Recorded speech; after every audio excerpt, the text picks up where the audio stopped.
Commuting to work at this time of year can be a challenge with the current icy conditions. But for one cyclist on his travels, black ice wasn't his only concern as he came across a sinkhole down Toft Road.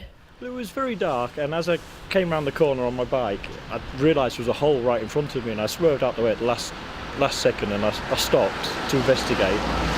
And it's when I discovered that the hole is actually a good 1.5 feet deep, and when I shined my phone torch down it, I realised it's a good 2 to 3 feet wide underneath.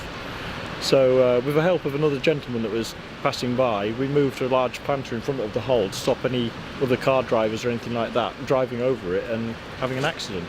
Having cycled on these roads for 20 years, Darren isn't familiar with hazardous holes like this one. And this is the first time I've ever come across anything like it. There are potholes and things like that, but generally they are fixed reasonably quickly. But that was quite dangerous this morning when I saw that. Well, the gentleman that helped me, I found out that he actually worked for the council.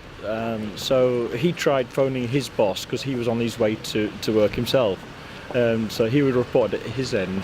And I phoned the local radio station to ask them if they could put a warning out on the news reports for drivers to be aware of a hole. North Yorkshire Water have been tending to the issue and said we're working with City of York Council to investigate the cause of the damage to the road on Tanner Row, which has now been fully closed for safety reasons. We're checking to see if there's any damage to our pipes and will provide an update once we know more. Rebecca Quarmby, That's TV.